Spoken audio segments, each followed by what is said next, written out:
I've done it, managed to hit a fairway. It's only taken about 500 tries. I've got about 90 yards into the green, I'm going to fluff it. 100% I'm going to fluff it. I'm either going to thin it, I'm going to chunk it, and I'm going to put it in one of the bunkers.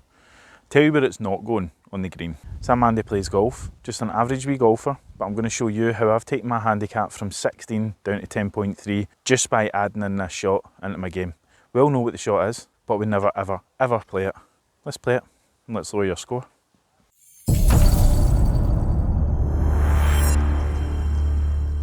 So I play on Saturdays and Wednesdays, and one of the older boys that I play with watches me hit these shots under 100 yards.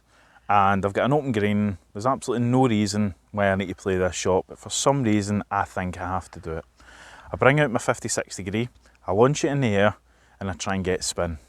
I don't get spin. I'm not a spin kind of player. I'm certainly not a very, very good wedge player. You can go out and practice this shot if you want, but the margin for error on this kind of shot is so big. Even the slightest wee change in your swing is going to cause your shot to drift off. I get shanks a lot with these shots just for the simple fact when I'm playing a wedge, the hosel is the first part that meets the ball because I've got a tendency to get my club on the inside. If you're a wee bit like that and you get your shanks, first thing you need to do is steepen up your swing. So I have that in my head. I'm thinking steepen your swing up, make sure you come down in the ball, you're doing all this, and all of a sudden your ball goes 20 yards and you're raging because you've hit a good drive. But this is an ample opportunity to at least get on the green and 2-putt for your par. So I'm going to show you 5 shots with my 56 degree, not change anything up, it's just going to be a standard swing, 80-90 yards, a wee bit into wind, and we'll see where the balls end up. Then I'll show you the shot that I'm going to play and how I set up for the shot, because there's a couple of wee things which help out. Okay, so as you can see, bunker left, bunker right, open mouth of the green, and everything slopes down to the green. It's a fairly big green and the pin's middle to left. So a 56 degree, if I play this to the middle of the green, it should be fine. But I'm certainly not a good wedge player and I'm not a pro. So you will see things in my swing that don't look good. There we go. There's the first one. I get that a lot. I take my club too far on the inside, so I need to try and fix that. That one was okay. It was a wee bit too clean. I've just reached the green. It's not looking good. Hoping I find that first one though. And there's the other one. That one's lost. I don't think I've got enough balls to actually do the second test on this. It was a wee bit better. It's so high though. Just on the green. Like you really need to take this right up to the pin. That one's a wee bit better, but it's a bit right and it's on the green and it stops dead. I've got 3 balls in the green. I've got one over there and one in the bush. So one's definitely a goner. Okay, so we're coming up to the green now. 2 of them, these 2 here, these landed the front of the green and trickled on. This is the only one here that actually landed on the green, but potentially could have these for 2 putts for par. So far, it's not a great start. Come out and practice this shot if you want, but for me, I've really cut down on how much I actually use my wedges, full stop. Reason being is that shank shot that you saw hitting there. I don't get a shank shot in anything else other than my wedges. And I know it's probably the way I play it. You guys are probably screaming, but you're not playing it right, you need to do this, you need to do that. I totally get it, totally get it. There's a lot of guys out there that do exactly the same as me. So let's change it up a bit. Let's change club, let's change style, let's change the way we play it, and we'll change our scores. So I say, this worked for me. Chances are it's going to work for you as well. But I've only got 4 balls now. I actually don't have an extra one in my bag. So, whoops, 4 balls.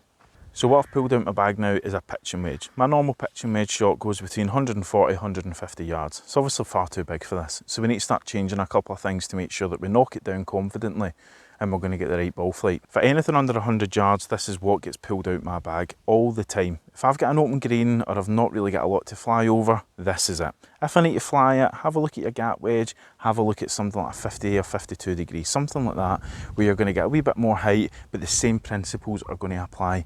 You are going to get the distance. Trust it. You don't need to full swing it. Do you mind? I'm trying to record. Why do you do that? I need to hit record, these mad crows come out. So there's going to be a couple of things we're going to talk about here. As I said, I'm no pro, but the things that I'm going to talk about here is what I've changed and what I've worked with. And it means that if things go wrong, they're not going wrong that badly. First thing is your ball placement.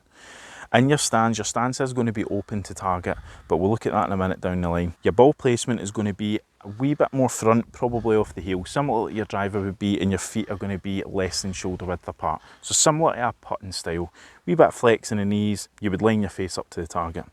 First thing I do, get my weight over onto front foot, between 60-70%. To be honest, it doesn't really matter, you can lift that foot off the ground if you want. The majority of your weight's got to be on here. Wee bit of shaft lean just before I start, normal grip, and what I'm thinking about on my shot is I want to try and bring the club down on top of the ball.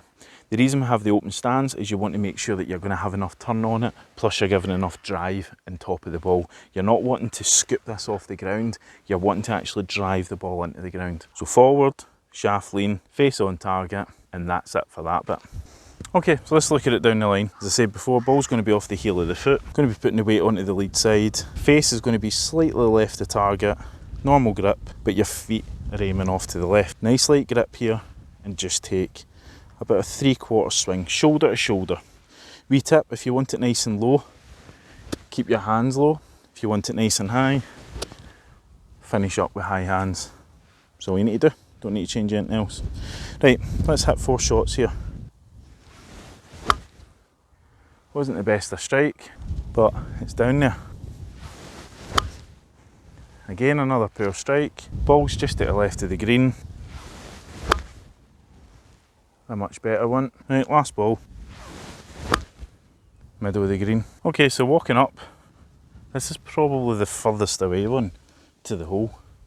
Here's the one that landed at the front, which again, isn't going to be a bad putt. This one, slightly drifted off. It's misty green, but still an okay putt.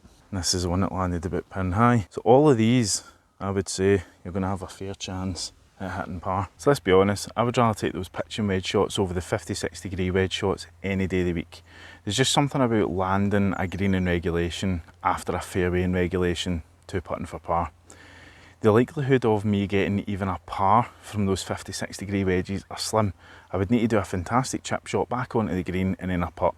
And especially if I've just hit a wedge shot quite badly, my confidence on hitting another wedge shot shorter and softer is a no-go. And that's where your shanks come from.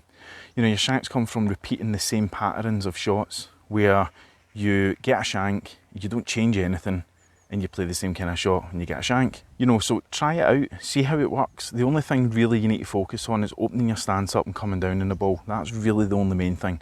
That's all I focus on, and I keep my hands really quite light. The only way I can describe the grip is holding a tub of toothpaste. If it squirts out, it's too tight. If it doesn't, it's quite good. The same light, you just want to have enough control over it. So practice the shot. Notice when you don't hit them great, the ball's still going down there. Even if it's bundling down on the fairway, you've got a much better chance of getting that close than you are with a 50-60 degree.